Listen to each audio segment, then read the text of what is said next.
माय Marathi live. दिवसेंदिवस महिलांवर अनेक ठिकाणी अत्याचार होत असलेले आपल्याला बघायला मिळते।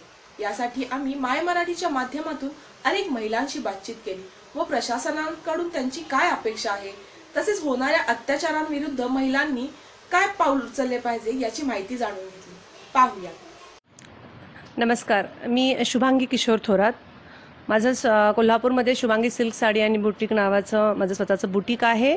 मी एक व्यावसायिक आहे, पण व्यावसायिकतेच्या बरोबर मी एक गृहिणी आहे। महत्त्वाचं म्हणजे मी एक आज कोल्हापूरची एक महिला रहिवासी म्हणून एक सांगू इच्छिते।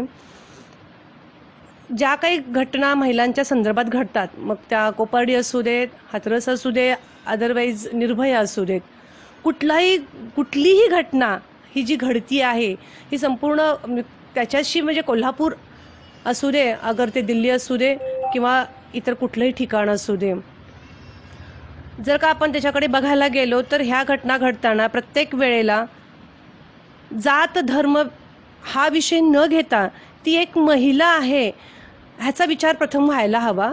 आणि दुसरी गोष्ट, ह्या घटना ज्या घडत आहेत त्या का घडतात आणि या घडू नये यासाठी कोणतंही सरकार असू देत, त्या सरकारनं जे काही पाऊल उचलतं ते किती महत्त्वाचं आहे आणि त्या संदर्भात खरोखरच त्यांचं त्या पातळीवरती काम होतं आहे का हे बघणं फार महत्त्वाचं आहे।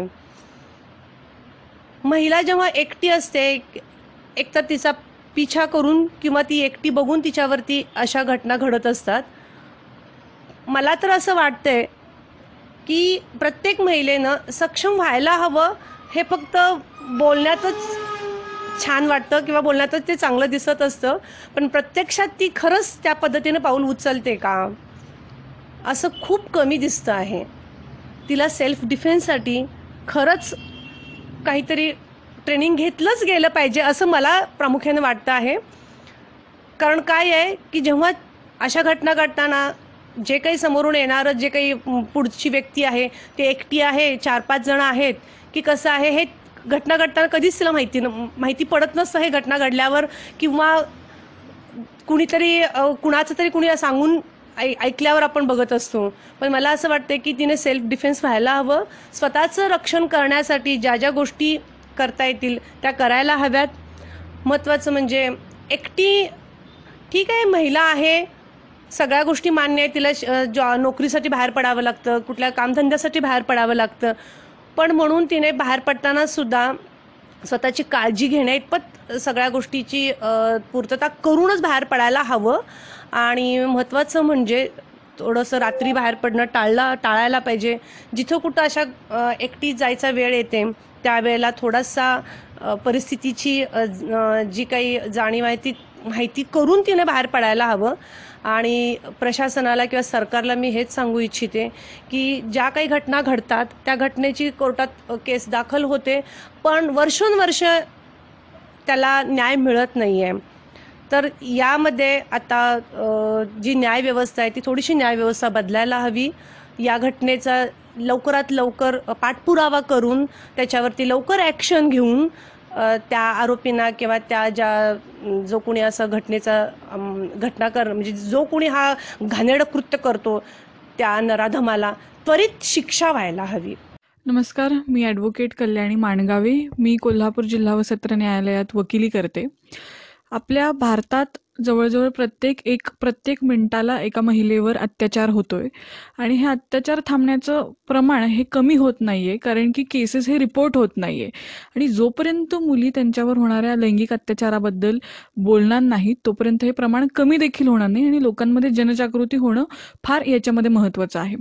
तर मला महिलांना आणि मुलींना सांगायचं आहे की जेव्हा तुमच्यावर कोणत्याही प्रकारचा अत्याचार होतो, मग तो लैंगिक असो, शारीरिक असो, मानसिक असो, तर तो पोलीस स्टेशनमध्ये जाऊन तक्रार करणं ही सर्वाधिक महत्त्वाची आहे।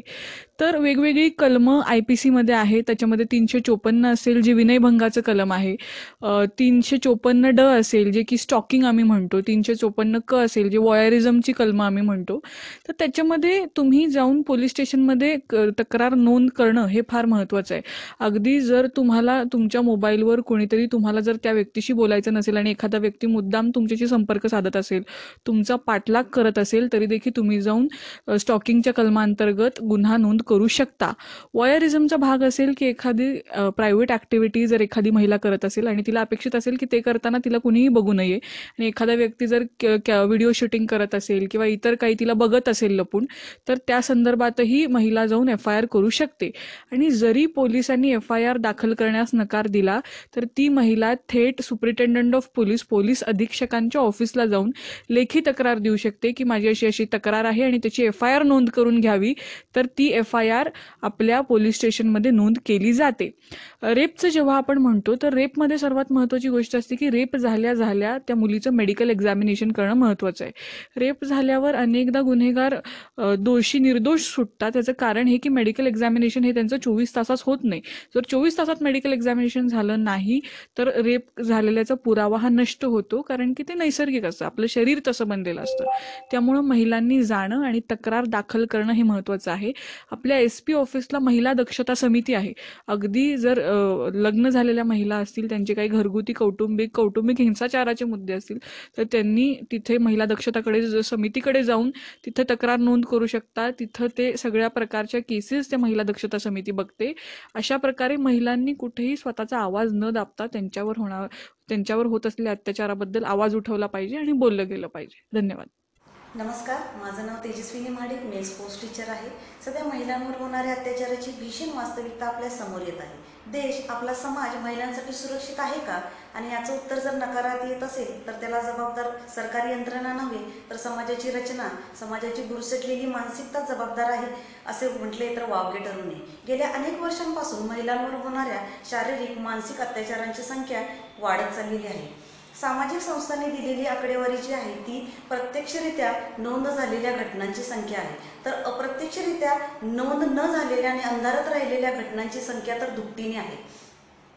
सामाजिक संस्था, शाळा, कॉलेजेस यांनी मुलींना, महिलांना मार्गदर्शन करणं गरजेचं आहे. तसेच कठोर अंमलबजावणी, प्रभावी कायदे यांच्याबरोबरच जनजागृती होणं महत्त्वाचं आहे. तर महिलांना आणि स्त्रियांना मला असं सांगायचं आहे की प्रसंगवधान राखून असा कठीण प्रसंग जर आपल्यावरती आला तर त्याला घाबरून न जाता सामोरं जावं, अन्यायाविरुद्ध आवाज उठवा आणि असं कोणाबद्दल घडत असेल तर त्याला मदतही करा. तसेच प्रशासनही आपल्याला मदत करेल अशी विनंती आणि अपेक्षा प्रशासनाकडून मी करते. तसेच कठीण परिस्थिती आलाच तर दुसऱ्यावर अवलंबून न राहता स्वसंरक्षण, सेल्फ डिफेन्स याचं प्रशिक्षण घेऊन त्यातून मार्ग काढता येईल याचे धडे घ्यावे. तसेच शाळा, कॉलेजेस, सामाजिक संस्थांनीही सेल्फ डिफेन्स, फिटनेस तसेच काउन्सिलिंग, पर्सनॅलिटी डेव्हलपमेंट यासारखे प्रोग्राम राबवून महिलांना सशक्त करावं असं मला वाटतं. तसेच महिलांनी स्वतः अवलंबून राहता स्वयंसंरक्षक कसं होता येईल याकडे ध्यान देणं फार गरजेचं आहे. धन्यवाद. नमस्ते, जय महाराष्ट्र. मी स्मिता सावंत, उपजिल्हाप्रमुख महिला आघाडी शिवसेना कोल्हापूर. आता आपण सध्या महिलांवर जे अत्याचार होत आहेत किंवा आता चेन स्नॅचिंग होतं आहे किंवा महिलांचे कुठे ते नोकरी करत असतील तिथे काहीतरी त्यांना प्रॉब्लेम्स येतात. महिलांनी आता परिस्थितीला महिलांनी न घाबरता धाडसानी पुढे येऊन तक्रार करावी किंवा काहीतरी ॲक्शन घेऊन धाडसानी ह्या सगळ्या गोष्टी थांबवाव्यात असं घडायला लागले. तर त्याचं कारण असं आहे की काही महिला पुढे येत नाहीत, आपल्या स्वतःच्या अब्रूला घाबरून पुढे येत नाहीत. प्रशासनाकडे ते प्रत्येक महिलेने जावं, त्यांच्यावर जे काय अत्याचार होत आहेत त्या सगळ्या तक्रारी कराव्यात आणि त्याची तक्रार न गेल्याशिवाय या गोष्टी सॉर्ट आउट होणार कशा. तर माझं असं आव्हान आहे प्रत्येक महिलेला, युवतीला, मुलींना की प्रशासनाची मदत घ्या व तुमचे जे काय तक्रारी आहेत किंवा तुमच्यावर जे काय अत्याचार होत आहेत ते थांबवा. जय हिंद, जय महाराष्ट्र.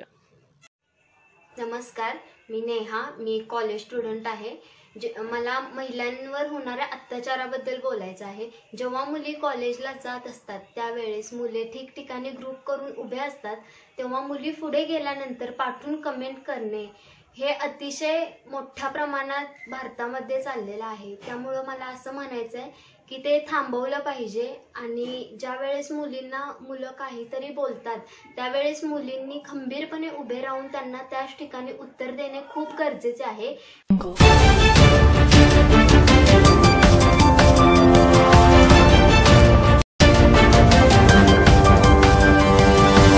वगैरे